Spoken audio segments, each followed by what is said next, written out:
This is The Launch, episode 20 for April 28th, 2025.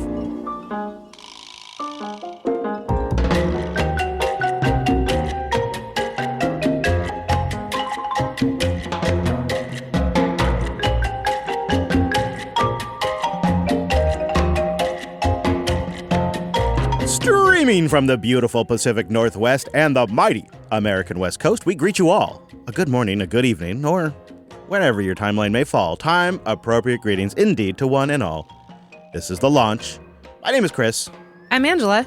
And my name is Brent. Hello, you two. We have a big show coming up. A couple of things I'd like everyone to know before we get into it. We'd love it if you called us. You can call us live, or you can leave us a voicemail. The number is 774-462-5667. That's 774-462-5667.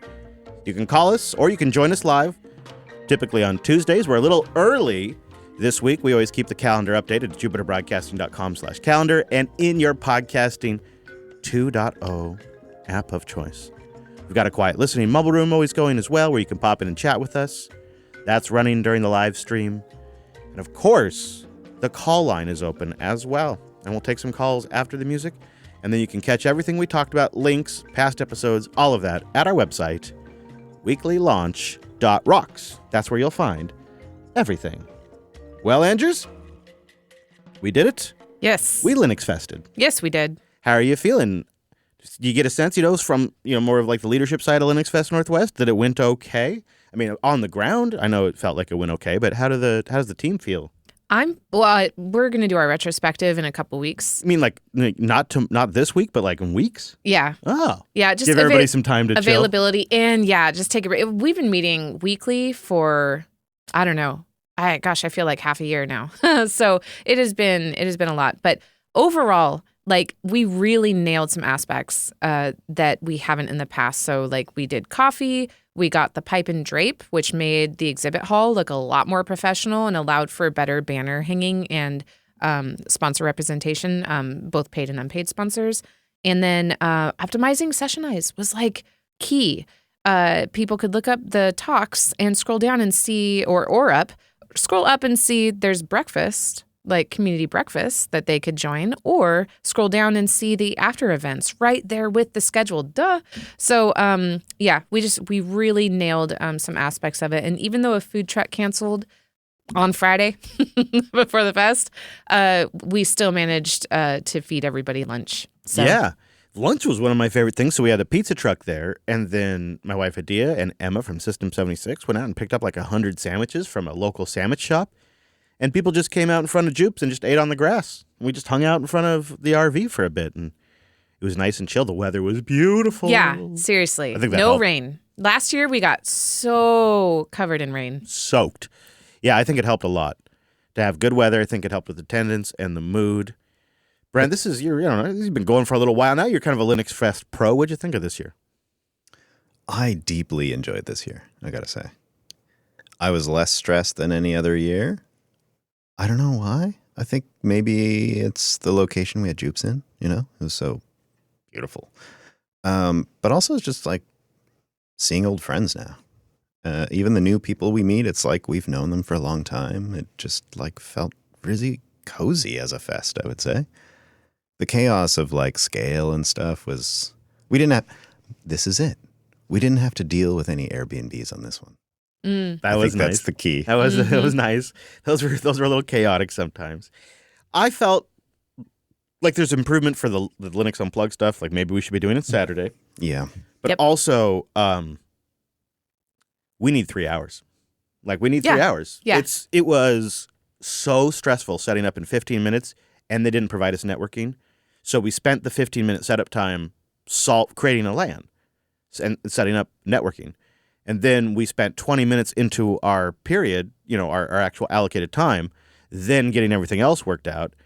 And then we, of course, ran long, and there was never a clear delineation between when we started and when Wes started. So the fest staff, they want to introduce everybody and stuff like that. And we couldn't accommodate that because it was all chaos. And by the time it was time to start, we were 35 minutes late. And so we're starting now. And Yeah, that was really rough.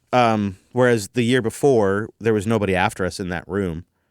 And then we had two folks leading up to us. We had Olympia Mike and Wes himself giving talks that were kind of on theme with Linux Unplugged. So attendance, people were able to just come to the room and then just stay. Mm-hmm. It was like the warm-up act. Yeah, last year. Yeah, last year. This year, I think it was more sort of spread out. It was on Sunday. We were running behind. The whole thing was... The classroom format was a little less ideal as well compared to last year. So definitely have some good notes on that.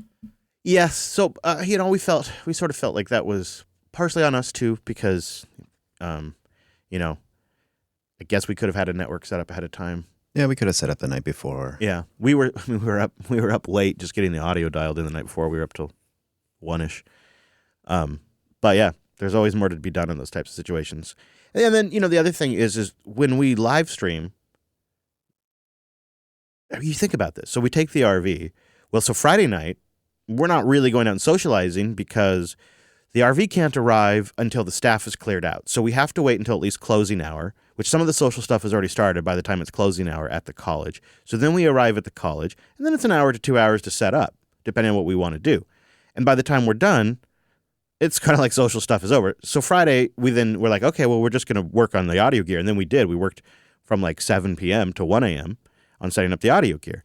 And then Saturday, well, the first thing you got to do when you wake up is, okay, you got to get everything working again. Then we discover the audio gear has all been reset to factory defaults, even though we stayed up till 1 a.m. dialing it all in. So then we got to fix the audio settings. Then we got to make sure the remote audio is working because Brent's going to go out in the field. So we got to make sure that's going. We got to go schedule some guests because the guests got to come on and talk to us because we're about to be live and all this.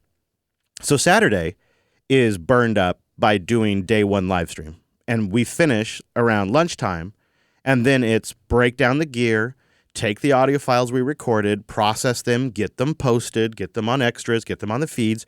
And by the time we're done with all of the post-show stuff, the fest is over that day. Yeah. And then the next day, it's rinse and repeat because it's Linux Unplugged. And then it's like we have a little more time in the afternoon, but we're still publishing.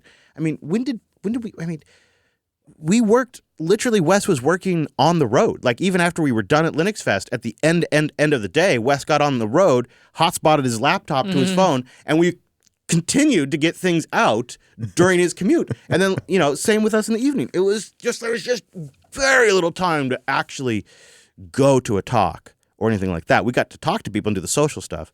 So I think next year, if we just do one day for all the production stuff and do it on Saturday, and Sunday is just a chill day, and the show's already done, and we just go hang out and go to some talks and things like that. I think that would be better. Mm-hmm. Definitely. Because we get very little time to enjoy the fest when we're covering the fest. It's a really tricky thing. It's interesting that every single fest we learn new things about how we want to do it, how we don't want to do it, what's better for the audience, etc. And then we almost didn't do a Saturday stream. Remember, you were asking like, "Hey, would maybe we people listen?" I don't know. That said, I think it went really well. It did. Yeah, I do think it went well. Yeah, and the episode is out on extras.show. We posted day one, and I think it's a good chunk of content. Mm-hmm. Wes says that he went to go get some chicken katsu while uploading the final files, so he made it work. Did the interview you did with me, Brent, did that make it into the extras or Linux Unplugged? Nope. Oh, okay. It was on day one. Cool. Yeah, we put it out on day one because one of the things we wanted to do is people did say they did some of this, is we thought, well, if you're attending the stream and you want to know what the hell's going on, you just tune into jblive.fm and we'll recap, okay, either the talk's going on this hour, here's how to fest. I thought it worked. Yeah, we should put that in the show notes. It's extras.show/93. Yep. If you'd like to get there. Yeah, I did 3 sessions. They were all orientation on how to Linux Fest. And the last 2 were pretty low. But the first one had about 50 to 60 people, and a majority of them were first-time attendees. That's great. Wow. It was crazy. And then I would say about 60% of them were from out of state even. So it was really interesting and hopefully very helpful for people to know what buildings have what and how the fest runs. Yeah, I think that was a good idea. And I was impressed. You mentioned out of state. Yeah, we had people from Georgia, Florida, Louisiana, Peru, Puerto Rico. Puerto Rico. Yeah, I was just going there. I think there was somebody there from the UK. One crazy guy came all the way from Canada. Right, I was just going to say. Canada. So it is interesting. We seem to be pulling more and more folks from out of state and building that base too. was good. I thought it was so fun meeting people from all over. I thought like, oh, this is our little local fest, right? And that's not true at all, it turns out, when you start chatting with people. It's really, really fun. We don't have any hint of rough numbers. No, because we so part of the free and open source community is not being tracked. So we didn't do registration, any tickets. kind of registration or name tags or anything like that we'd be able to count.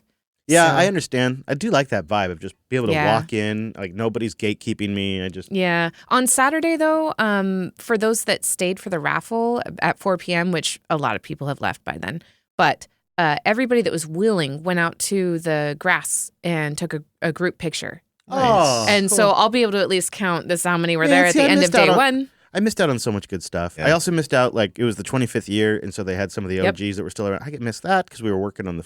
Yeah, Bill I'm a and little bitter about it. John, the You founders. seem to have some regrets. I do. Well, Some fest I regrets. didn't get to fest much, Right.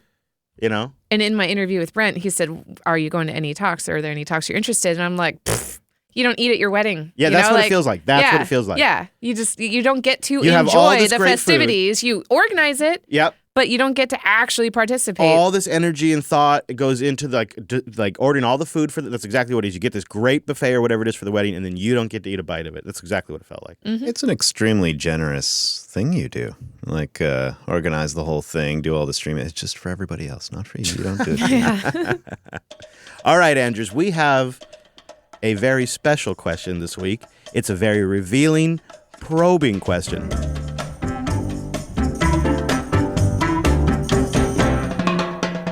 Okay, what do you want people to boost in with? Okay, so I accidentally clicked a bookmark today, and it overrode my first tab, and I was like, "Oh no!" And for whatever reason, when I do that, I can't just hit back. Like I have to go to I have to type the URL, and then I thought, how lame is it that I always keep my first tab is Facebook? This seems really lame. And so then Wow. I thought, I know. I am judging you now, actually. Yeah. So then I thought, okay, I use 3 different browsers, and Firefox is my primary.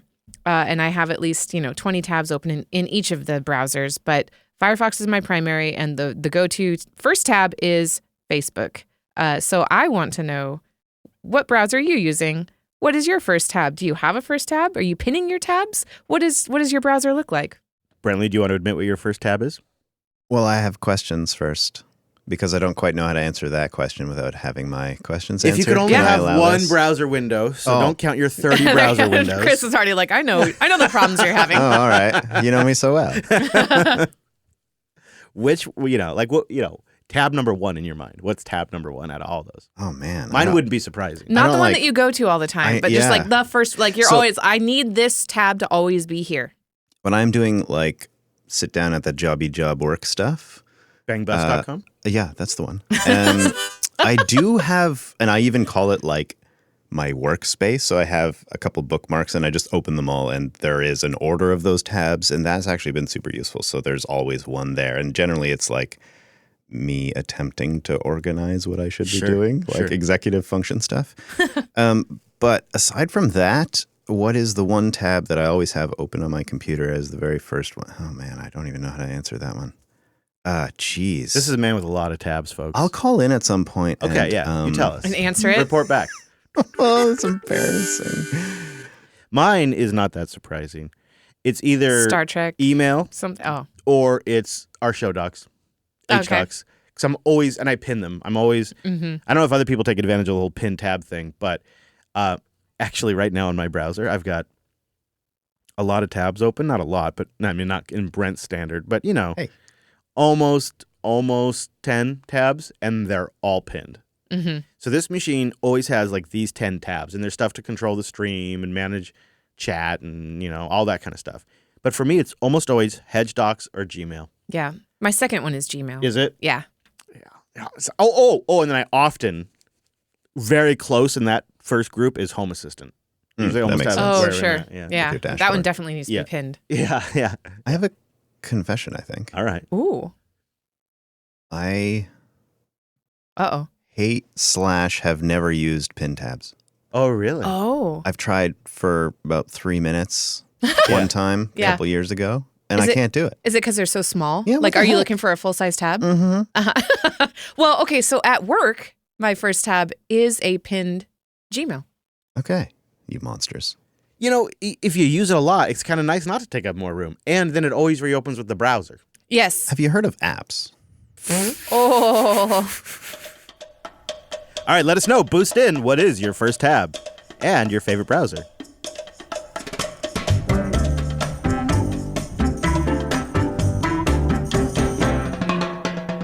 So we imported ourselves a Brentley, and he had quite the border bonanza on his way into Washington State. You drove across the border this time. Mm-hmm.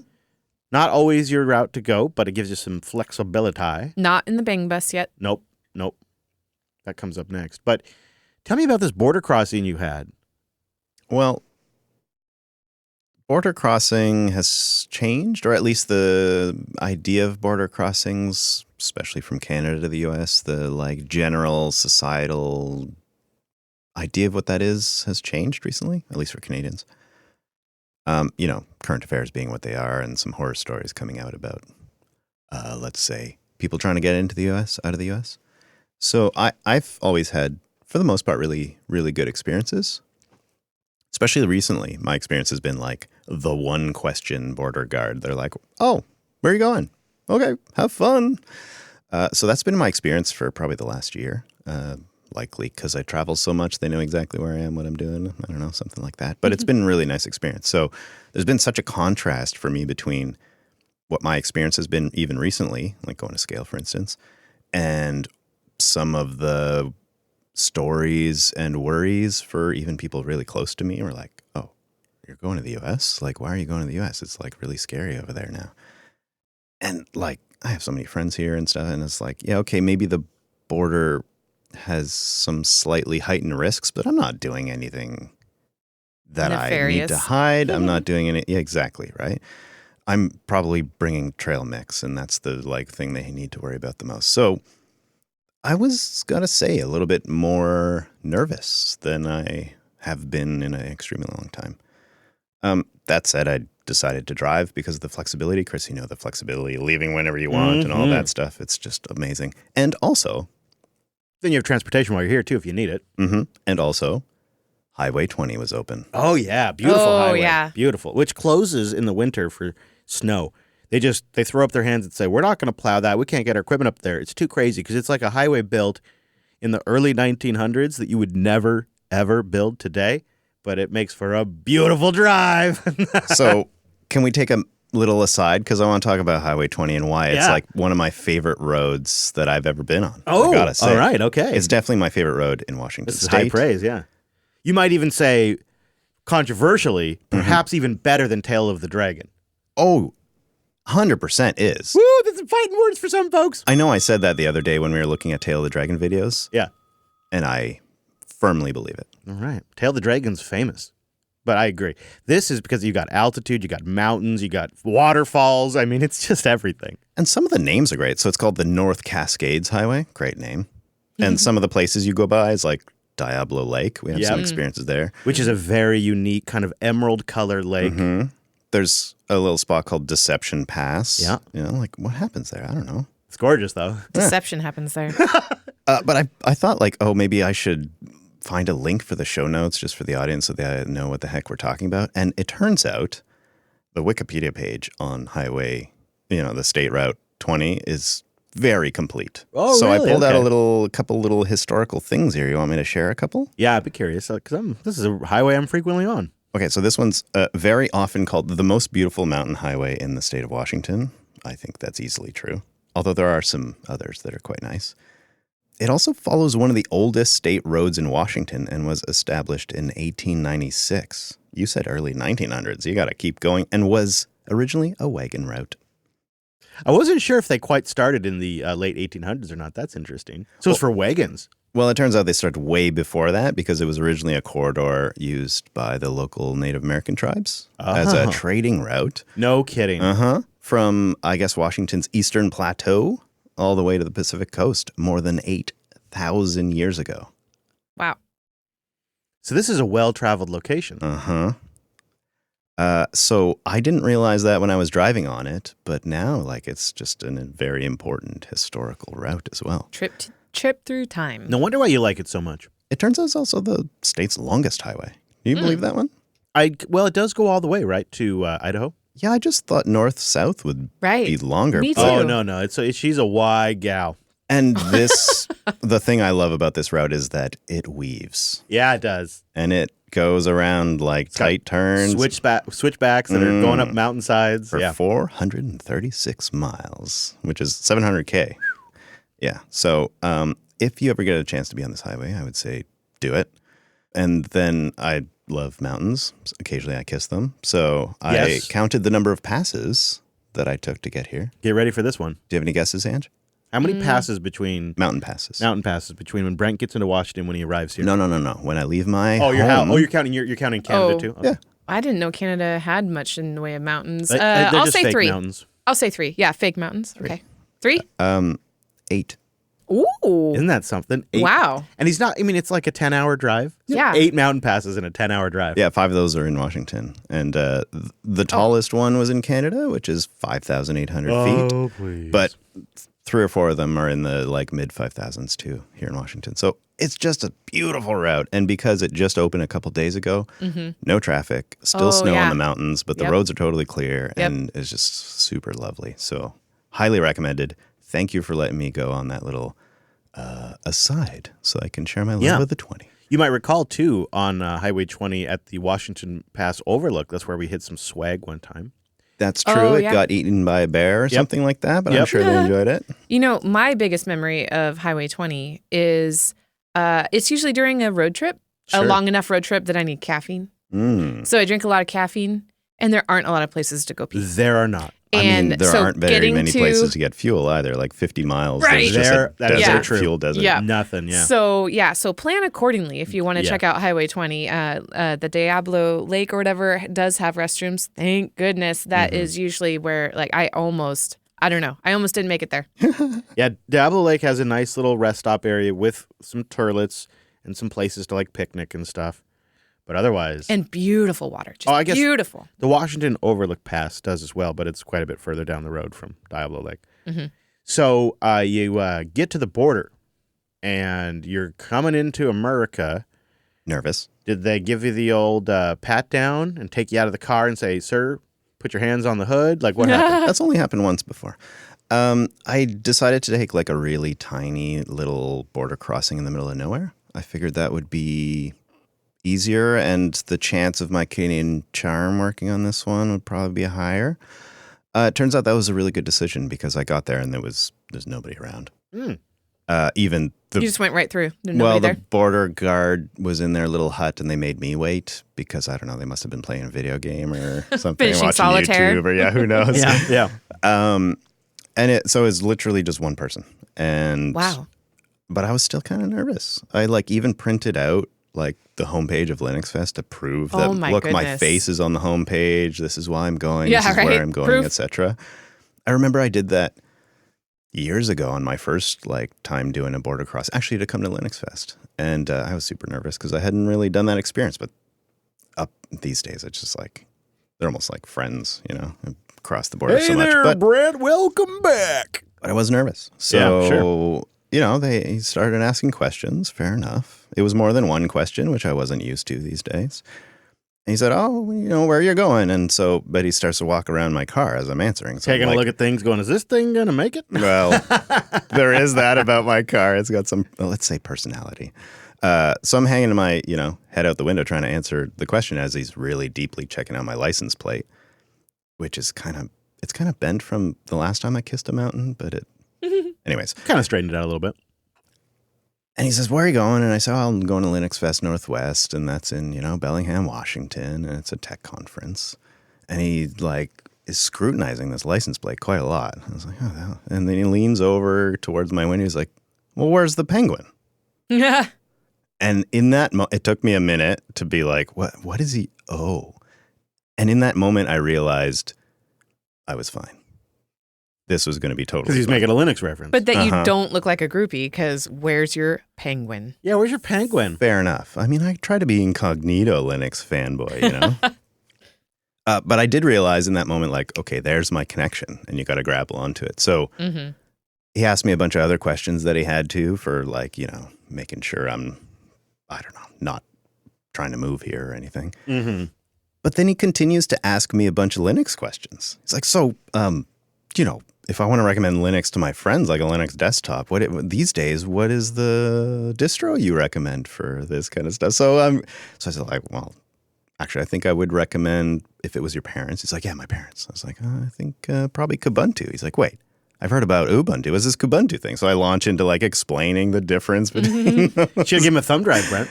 Here you go. Yeah, didn't have one within grabbing distance, I guess.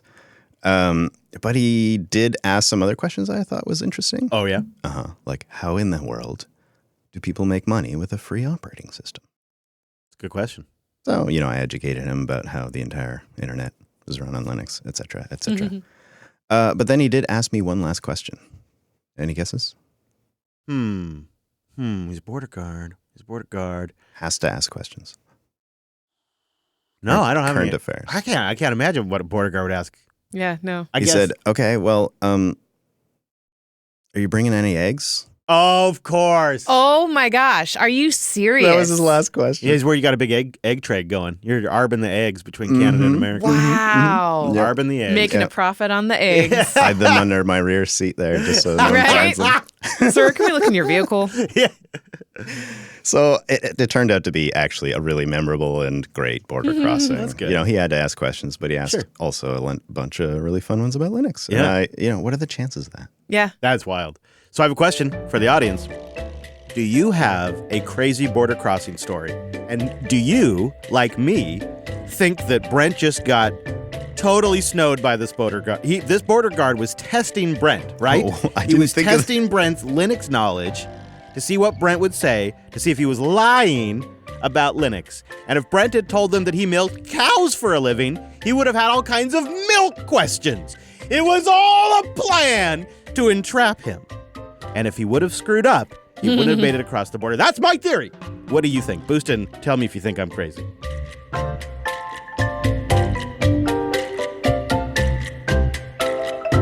Well, I think I'll just give you all a real quick update here. Like we said, we had a great fest, and we had the final camping destination baked into our now month-long rat escape at Linux Fest Northwest. When we set out, we were like, maybe we'll stay out till Linux Fest, but that's like a month away. And here we were, Friday night, pulling up to the Bellingham Technical College and getting ourselves a spot. And we spent 2 nights in the Technical College parking lot. Saturday working all day, and then Sunday it was a great spot to go back and work after we were done with Unplugged. And how was your parking lot experience, Brent? Sleeping in the old college parking lot. I think we got an upgrade this time. We switched to the other side of the parking lot. That was nice. Which is actually about 15 feet away. Yep. Had a nice big grass field in front of us. Yeah, you open the door and the stairs led into this beautiful grass field, and it was super sunny out there. So I think we got a better lot this time around. I don't know who navigated that one. I would say that was a good that decision. the temperatures were better too. Yeah, that is Right. very true. So we were comfortable at night, which made it easy. Yep. And during the day, we weren't hot. Wow. It was So kind of a perfect fest, wasn't it? It was just right. Yeah. So we could work in the RV all day and not overheat. Yeah, it was hotter in some of the rooms. Yeah. Oh, for sure. than the RV that was for literally sure. in the sun. But we were still making like tons of solar, or definitely 700 watts or whatever it was. You to were cover worried about that. I was, because the forecast app is like, it's going to be below normal UV production for you today. And I'm like, we're running 500 watts of gear. Yeah, with all the extra audio gear, you were like, I hope it's going to be okay, because if we got to run the generator to give power during the stream, it's going to be a problem. Too noisy. But then the pizza food truck showed up, and they pulled up right next to the RV for a little bit, and we weren't sure if that was their intention to stop there, because they were there for like 10, 15 minutes, and they bring what's called the 3500 Predator, which is a big 3,500 watt gas generator with no muffler. And if you run that thing next to our RV, we would not be able to live stream. And so all three, Brent, West, and I were looking out the window. Oh, no, are they going to stop there? Oh, no, are they going to stop there? Jeff, get out there, do something. But they went to the other side of the parking lot.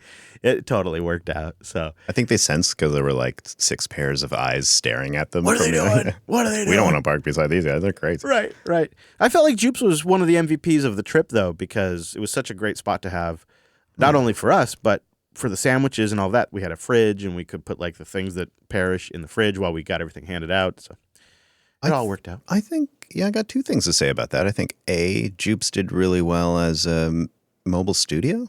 I think we did a great time doing the live stream from there. Sure. But B, on previous trips, we've had like some discomforts about the state of some of Jupes', let's say, lady parts, like the slides and stuff. Whoa. Yeah. All fully functional. Not in front of the kids. Fully functional. Yeah, but this time around, we were, I don't know. Jupes didn't present any problems at all. It was just smooth sailing. So mission thank accomplished. You, Jupes. Yeah. Thank you, Jupes. And thank you, everybody who came out and said hi at Linux Fest Northwest. It was great. Brent's got a bang bus. What's he going to do? All right, it is time to unveil the master plan for Brent's big, juicy van. And we are just days away from jumping on an aeroplane this Thursday and flying down to LA to begin emergency rescue procedures of Brent's van. We're going to start with tires and then just see what breaks from there. That is the plan at the very high level, broad stroke, structural level. But I think you're starting to wrap your noodle around the actual details of the trip. So you've got some tires ordered. What else is going on? Where are we at with the master plan, the master rescue plan? Yeah, there's a couple categories, I think. So I'll let you choose your own adventure. There's the actual travel plan, because I was thinking this morning, #shower thoughts, that I might have dropped the ball on a couple things that we got to solve. So maybe we want to talk about that. Travel plan? Or the mechanicals. Oh, sure. Mechanicals. We also have paperwork. And the last one, my favorite category, the viability. Wow. Should that be the first thing, before you go down there? That's not how we do it. I'm just wondering. That's not how we do it around here. Oh, my God. Okay. So, which category would you like, Angela? Oh, I mean, I like the viability part. It's very responsible to choose that as the first category. I regret to tell you and the audience that this has consistently been the last category on my list. Is this ridiculous? That's really my question. I don't think we've asked ourselves this. Is this whole van plan, is it just a whole ball of ridiculousness? I don't think so. I mean, no, it could be for some people. Okay, all right, all right, okay, all right. But I don't think it is for you. No. What about for you? Because you're joining me. Oh, yeah, well, yeah. Oh, so are you talking about owning the van at all, or this rescue effort? Yeah. Because the rescue effort, it's a group of intelligent guys. Ooh, thanks. What are you going to do? Yeah. You got to get down. You got to rescue. What you got to do? You got to do it. Once you get there, you just doesn't really matter if it's viable. It's got to happen. I agree. But I mean, is it viable? If you could do it anyway, you'd probably take the RV down there, so we'd have a place to rest and have tools and stuff like that. Oh, you're not bringing tools? I'm just kidding. Yeah, Jeff's coming. Yeah. Perfect. Wait, so does that lead into the mechanical? Well, I don't know. Chris, would you like to choose the next Choose Your Own Adventure category? Sure. Let's do mechanical. All right.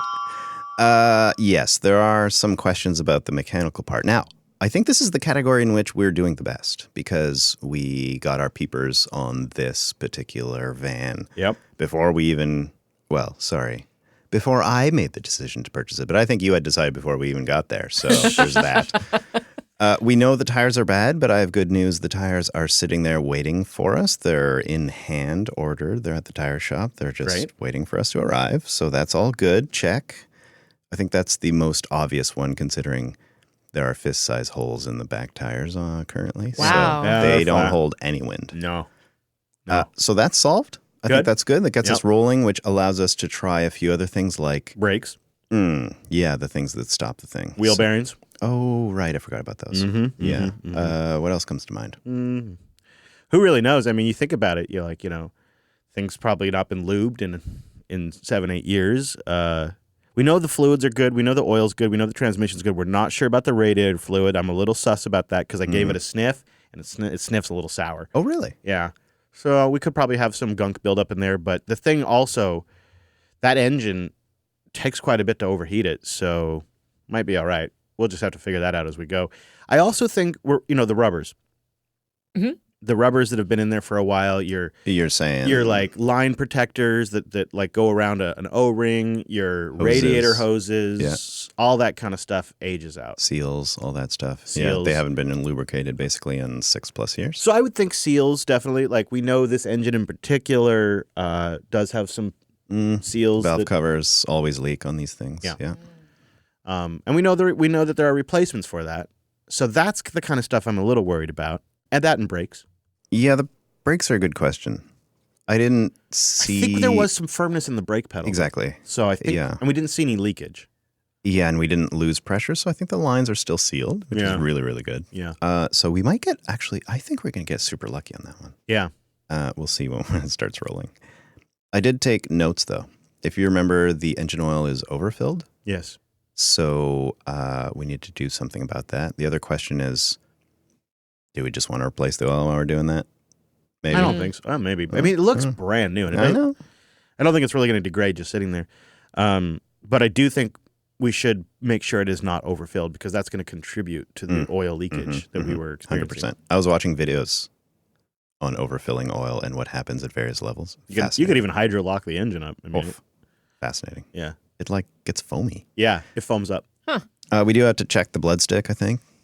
Okay. We did that earlier, but we didn't do it in the proper procedure, so we should do that. The ice cube juice is also a question. Yes. Because we opened it to see if flow was happening, which it was, Yeah, but then there was a bit of a leak, too. And it was stinky. Yeah, I know. And we do think there might have been a slight leak. And it's a bit low in the reservoir and stuff And like that. it could have just been the hood light, but there does seem to be a phantom draw that killed a brand new battery. True.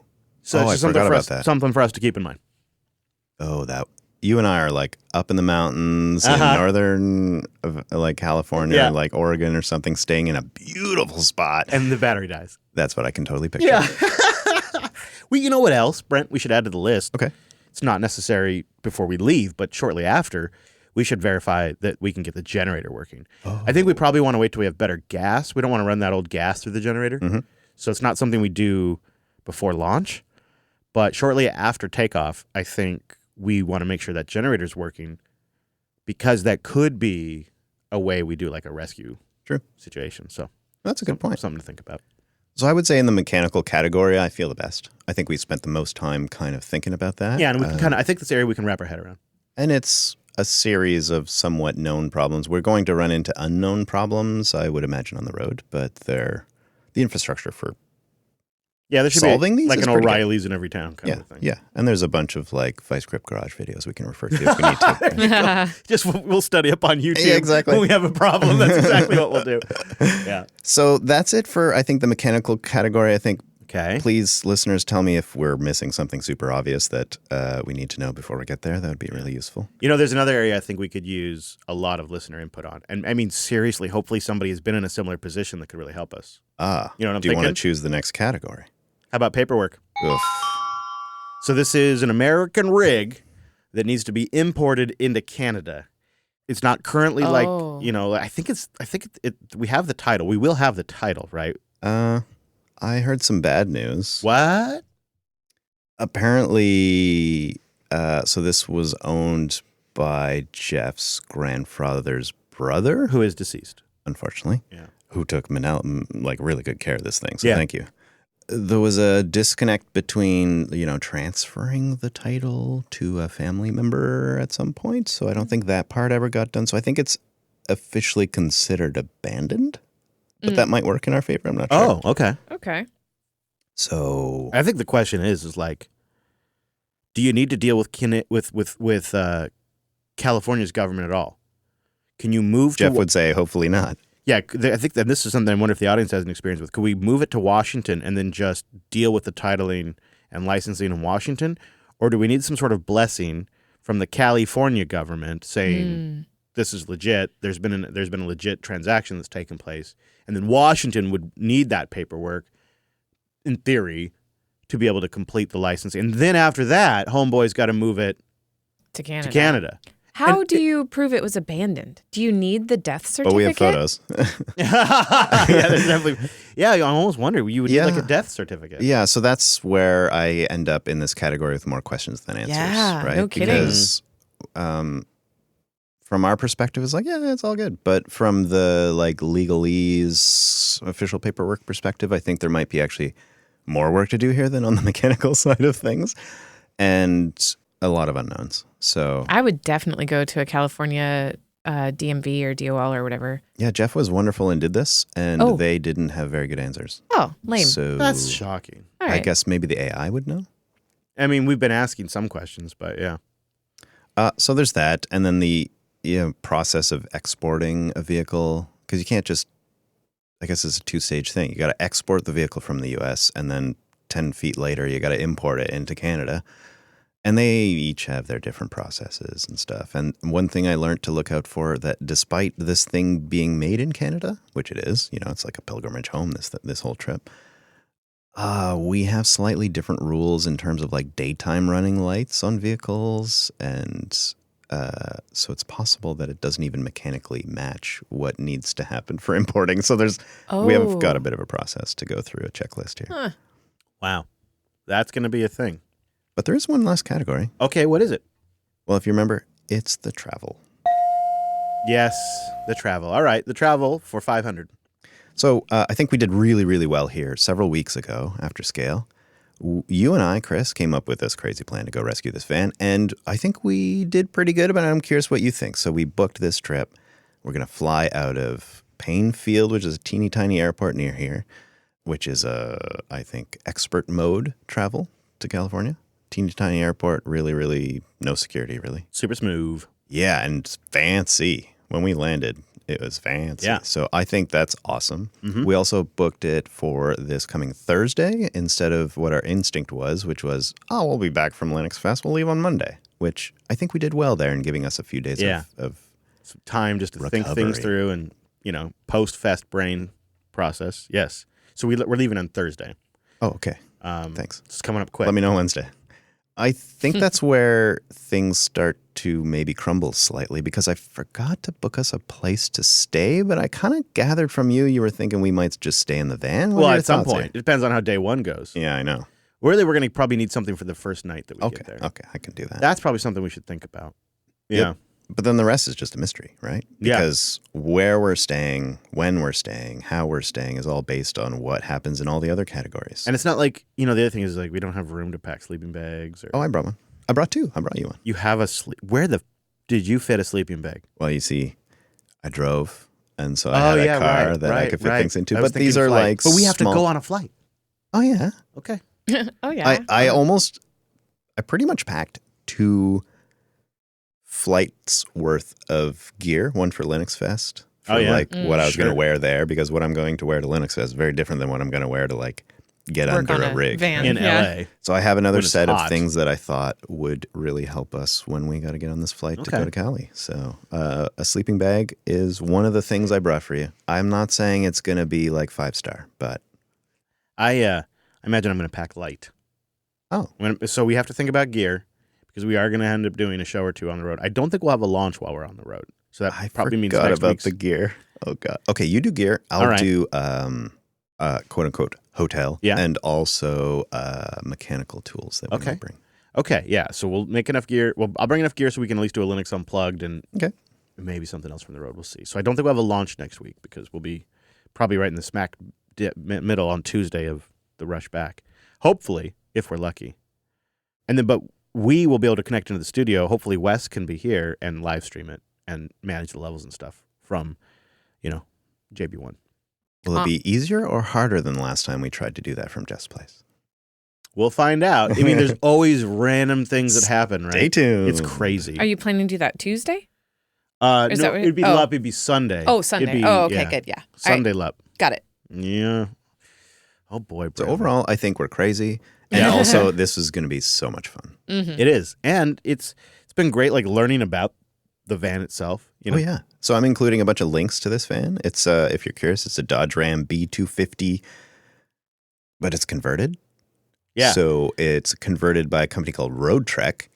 And our dear Wes found a brochure from 1990 of all of the different chassis configurations you can get for this Roadtrek conversion. I forget now. I think mine's the B conversion. It's got a shower and seats in the middle and stuff. That sounds right. But this thing is classy. It is the Roadtrek. Oh, I have the Independent. Yeah, of course you do. Seems fitting. You rogue. Although the two other models, the other one's versatile or popular, and I was kind of bummed out I wasn't those, but I'll take Independent. I think independent, well, versatile is a compliment. Popular, I'm not so sure. Okay. Because that's fleeting. All right, well, let's take a break. Of course, the phone lines will be open if you'd like to call in during the song. Then we'll come back and do voicemails and boosts. We are a little low on boost this week, so if you want to boost right now, listening live, you still have a moment. It might just squeak it into the show. We'll be back in just a couple minutes with more show. And the value for value track this week is Undone by Laura Price.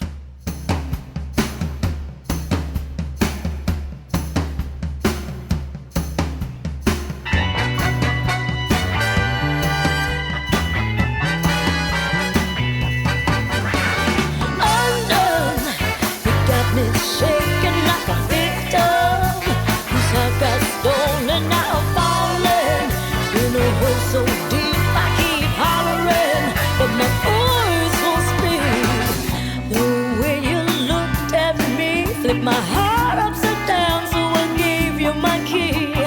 All along I was your puppet to please. You pulled the strings and I fell to my knees. Undone, you got me shaking like a victim. This heart got stolen, now I'm falling in a hole so deep I keep hollering, but my voice won't speak. Tried to take my reckless side, get my soul free of your spell. But just when look you prison me, you're right, that's sanity. Yeah, you got me all undone.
Like a fiend, I just can't function.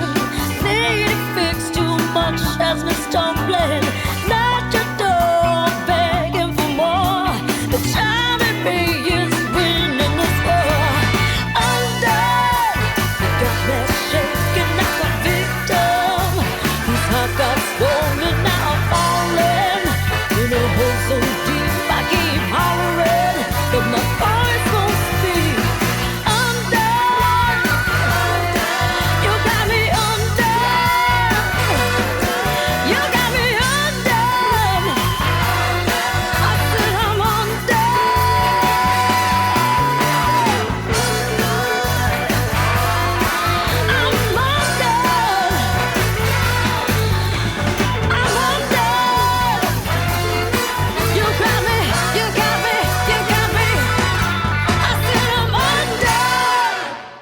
And now, on with the show. Call the launch. We're standing by. 774-462-5667. That's the line. Now our first voicemail this week, I think, is Magnolia Mayhem. I believe it was. He sent me a special link so we'd have extra high-quality audio. But you remember, when you call in, we need your name and town if you wish to opine. So everyone's been telling their band stories here, and it's not an issue of me not having enough stories. It's an issue of me having two. And I was thinking about not telling my stories, but then I have one thing come up. I grew up playing music. My dad was a preacher. He had a preacher friend together. They played bluegrass together, and I played guitar with them, mandolin, piano, stuff like that. I spent a couple of years playing trumpet and baritone in middle school.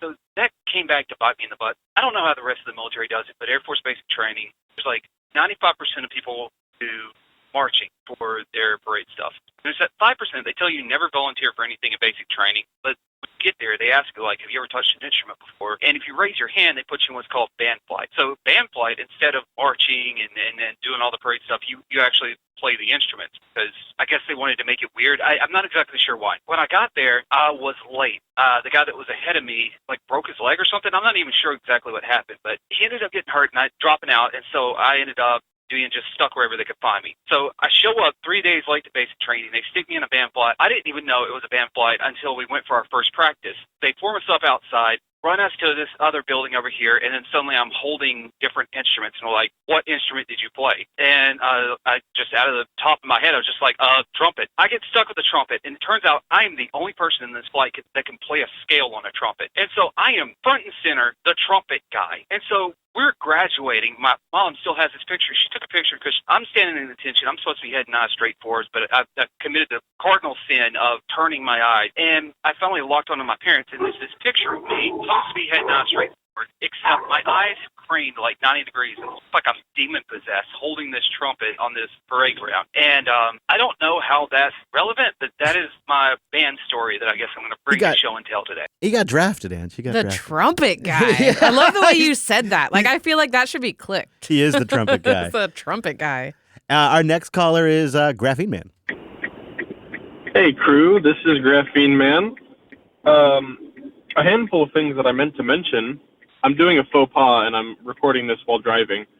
You guys in Linux Unplugged were talking about your Dream Mac machine that was restored, and I thought that was kind of cool until you mentioned the name of the town, and I realized that's my town. That's literally my town. And as silly as it is, it's oddly exciting to hear my podcast network from all the way over there mention my town. And if there was some way, any way, I could pick that up and get it to you, just know I absolutely would. Also, feedback on the gaming episode, definitely support it. I think it was fantastic. I understand why some people may not be the biggest fan, but frankly, the variety that Linux Unplugged and the network in general has is, I think, what makes it so special. I think every once in a while, it's probably perfect. Anyway, thanks for the great shows. Well, thank you. Awesome. Wow. You know, I found this old classic Mac that was like one of my first computers, but somebody's gone through and refurbished it and then upgraded on it. So they've replaced the storage with an actual SSD. They've added USB port to it. They've refurbed on the whole case to make it look original. I mean, it's beautiful, but it's like $1,300 for an old computer. Yeah, but an iPhone's like $2,500 these days. Oh, that's Is weird. it really? Well, no, but if you got okay. a maxed out one, I it was gonna gets say. up there like $1,700-$1,800. Yeah. Wow. Maybe with tariffs. Jasco left us a voicemail. Howdy, Chris and Angela. This is Jasco. Normally I'm out of Sacramento, California, but currently I am leaving Seattle, Washington on my way up to Bellingham for Linux Fest Northwest. Hope y'all are having a good day. This is by far the longest road trip I've ever gone on, at least in a single day. Left Sacramento at 8 o'clock this morning. It's currently 8:30 at night, so that's 12 hours. And I think by the time I get there, it'll be about 9:30 according to the GPS. Actually, don't play this one on the show, please. I kind of hoped I would get somewhere, but you got there. I totally nailed it. Too late. Look Too forward late. to seeing you this If you weekend. put it at the end of the voicemail, we might not hear that part. But isn't that that's a true road trip when you're like, oh, I'm getting in like hours after the sunset. Yeah, but Seattle makes everybody feel that way when you have to drive through it. That's true. Except that one time. That's true. Nicole left us a voicemail. Hey, y'all. It's Nicole. I'm calling you from Cuenca, Ecuador. Yeah, halfway around the world. Cool. I've been listening to all of the Jupiter broadcast shows and all the different Linux-y stuff going on. It's been great listening to you over coffee and stuff in the mornings or running around taking care of business. I appreciate all y'all do for us and hope you get to stay on the air for as long as possible. Oh, Have a that's good day great. now. Ciao. Yay. Thank you. Getting all warm and fuzzy over here. All right, almost our last voicemail here. It is from Sir Lurks a Lot, and he's got some things to say. Hey, Chris and Angie, this is Lurks a Lot again. I got bullet lists now. So my parents did me a big favor when I learned how to drive, and they took me to a parking lot, large ones, and I practiced losing control where it's safe. I practiced in water. I practiced in snow. I practiced in ice. And the whole idea is get used to losing control of your car where it's safe and not scary so that you can survive it when it happens unexpectedly. It was one of the best things they ever did for me. Learning stick, learn in a parking lot, get comfortable with that, and then go and tackle a small hill where you can learn how to do it when you're coming up the hill and having to stop, and when you're going down the hill having to stop. You get those motions under your belt, and you'll be fine out there driving a stick. You'll probably like it. It's a lot more fun sometimes, as long as you're not trying to juggle a coffee or something. When I was young, I had to learn how to fix cars because I was poor, and that taught me an awful lot and made me appreciate them, taught me how they work so I could be a lot more thoughtful about how I operated the car because I knew what it was doing to the thing. So all in all, I'm saying if you have to put your own money and your own time into it, you have a greater appreciation for it. You take care of it, and you're just more respectful of the whole situation you're in because it is life and death. I mean, really. Also, it makes you more confident about operating your car when you know how it's working and what it's doing. Sure. Oh, and last but not least, don't forget your blinker fluid. Have a great day, guys. Got to keep the blinker fluid topped off. Largus, that is great advice, and I subscribe to 100% of it. Yeah, me too. Yeah. I was just the other day while I was driving, I was like, okay, do you feel that sort of bump that we just felt? That was shifting. That was the car shifting. There's gears. And I was going through the whole explanation to Dylan just because I do think, it's helpful to know like there's this thing that the engine revs up and then it shifts and then it revs up and it shifts. And it won't always be the case when you have an EV, but helping them understand that's what's actually happening under the hood right now while you're driving. And then if you start, I think Lurch makes a great point, you start to just build on that knowledge. And side note, my 2022 Subaru Ascent, the engine shuddered less than a mile off the dealership parking lot. Oh, yeah, right. And it continued every day. Every day, a mile into the drive. You're just go on like a straight speed too, right? Yeah. When I'm maintaining a speed and it's flat and about a mile, it doesn't matter if I heat up the car or like preheat it or run it. Yeah, sure. It doesn't because I tried a bunch of different things. Is it at certain RPMs? No, it doesn't matter what speed it is. I could be going 20. I could be going 45. It's going to do it. Anyway, they ended up having it for 27 days. 28 days is when you can officially claim lemon law. Oh, wow. So they were following that. Oh, my God. Yeah. They must have been like, we got to get this thing out of here. They could only replicate it once per day, right? Like it never happened. Awesome. Was that true for you too? Was it once a day for you when you had There it? was one time I went and saw a theatrical production of Rocky Horror Picture Show called Rocky Horror Good Show. decision. Yeah, right? and it did it twice that day. Like leaving that theater, it did it. Interesting. I don't know why, but it's never done it twice. And it has done it less now, but they It tried still to happens? gaslight Wait, me. it still happens? Yes. So Oh. Dylan just asked me yesterday, does your engine still do that? And I said, yeah, not as often, but it definitely still does it. And he's like, you sure it's not the road? So my own son is trying to gaslight my me. God. Yeah. And the dealership suggested, it's because you live on a hill. Like, dude, No. I drove it off the lot and it did it. And my first thought was, okay, I'm a crazy woman driver and I just don't know how to, I don't know the feel of this car yet. But no, Remember, I looked it up for you I know. at one point, and I saw other people with older model Accents Yeah. reporting the same thing. Yeah. Yeah. But they claim that this one doesn't have that particular thing. Right. So, right. They yeah. claim they fixed it. Yeah. Anyway. All right. Our last voicemail, this came in just before the show, and the number looked pretty official, so we'll see. This is Colonel Williamson over at NASA, and we heard tell that your show is called The Launch, and it's causing some confusion over here. We kind of need you to change the name of your show. I know that as a good American, you'd be more than happy to do that, and we wouldn't want to have to send anyone your way who would, let's say, facilitate that change. So why don't you take care of things the right way, and we won't have to apply the pressure. So maybe you could call it The Lunch. Or maybe you could call it the lynch or something. Maybe you could call it the lynch pin. There you go. That'd be great. That your show is pivotal to whoever the hell listens to it. Anyway, thank you for your cooperation, and God bless America. Woo! Ooh, maybe we name it Takeoff. We better move on that. So Blast off. if you got an idea for a better show name, boost in before we get in trouble. We got to rename it pretty quick. Send your thoughts in. All right. Speaking of boosts, let's do them.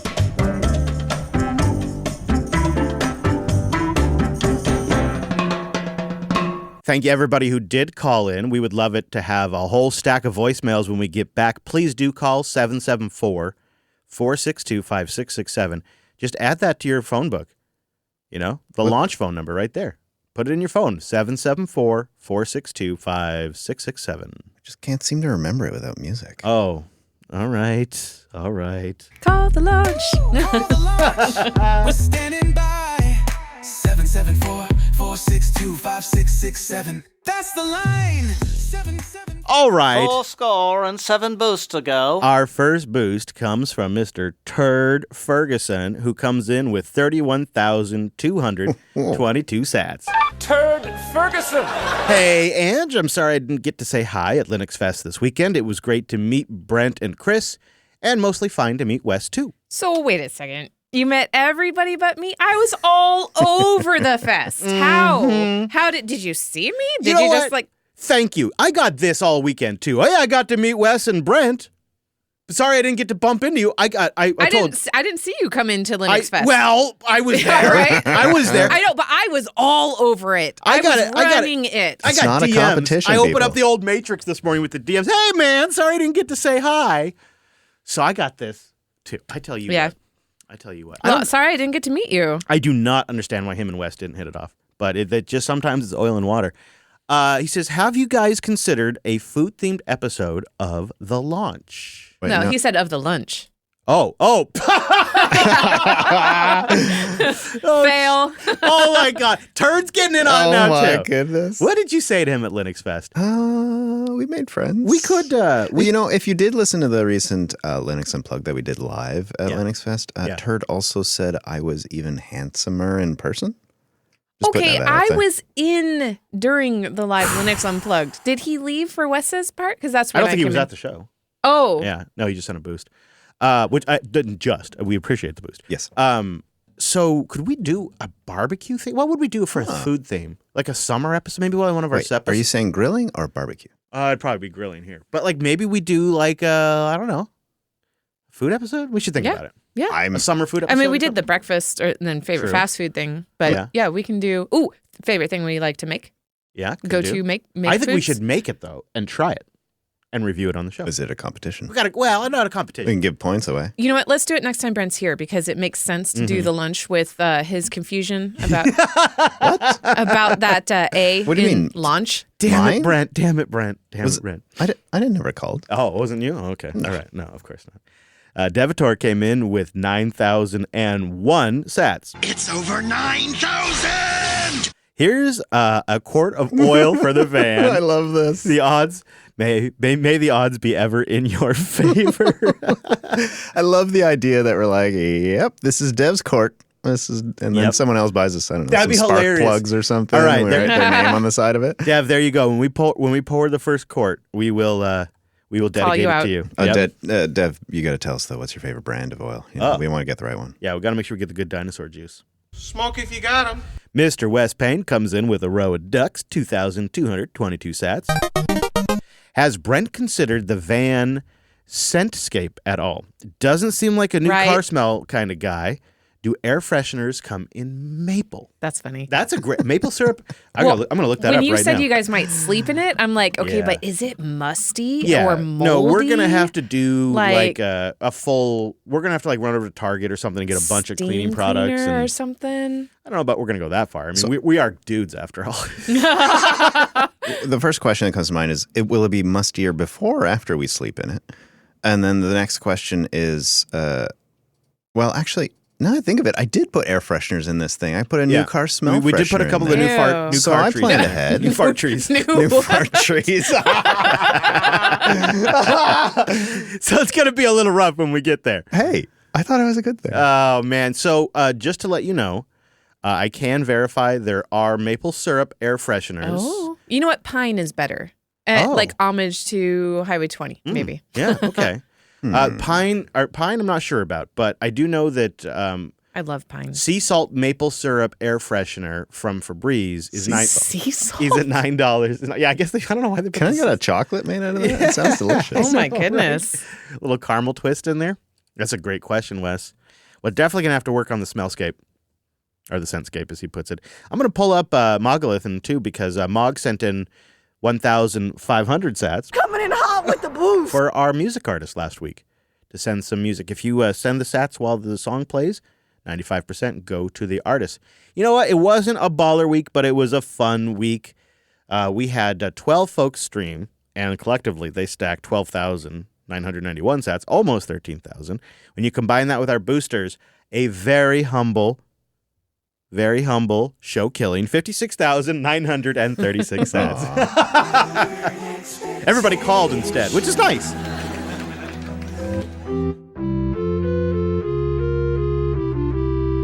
You, however, can support the show with a boost. Support episode 20 by using something like Fountain FM. They make it really easy to get started, get in there and send us a boost.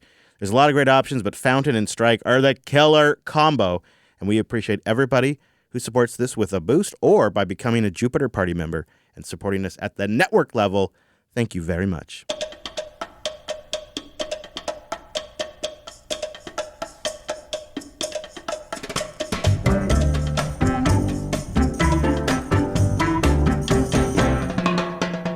I thought we could use the vast reach of this show to help solve a crime. Ooh. In Duluth, police have been on a multi-day chase, and the suspect, it's kind of creepy. I mean, imagine picturing this happening to you. The suspect has been hiding in people's backyards for days, moving from backyard to backyard. And the police at one point were very close to capturing the suspect, but they got away. And I think we'll share the information here on the show, and perhaps the audience can help crack the case. New this morning, there is a goat on the loose in Duluth. Police say the hoofed Hyundai was seen yesterday trotting down Peachtree Industrial Boulevard like it just had somewhere to go. When officers tried to capture it near Albion Farm Road, it hopped some fences and just disappeared. Police believe this may be the same goat recently seen in Suwanee. Gwinnett Animal Control has been called, so if you see this galloping goat, please call police or Animal Control. Somebody lost their source of goat milk. Yeah, and we need that. We need that nowadays. You know, everything's kind of expensive. So, No yeah, doubt. that would be quite the sight to see. Yeah, that'd be memorable. Make that call if you happen to see it. Yeah, make that call if you see the goat. And then I want to leave with an educational message. We often don't get to have the opportunity to train and teach, but this is a moment where we have an opportunity to do just that. So, you know, dogs, they mark their territory. Mm-hmm. By peeing on things. Which Typically, is or spraying. Kind of gross. Mm-hmm. Kind of gross. Turns out there's more gross ways to mark your territory. Like cat anal glands in your face in the middle of the night. That happened to Chris. In this very room. That is bad. That is bad. Might be along the same lines as the beaver. The beaver turns out to be a gassy, windy creature. For very good reason, actually. It's just a little gross. We put some we put camera traps out to try and track the beaver activity, and we got loads of really great stuff. So we got the beavers building their dams, we caught them grooming, feeding, swimming, but one that did stand out and made everyone in the office laugh was the beaver breaking wind.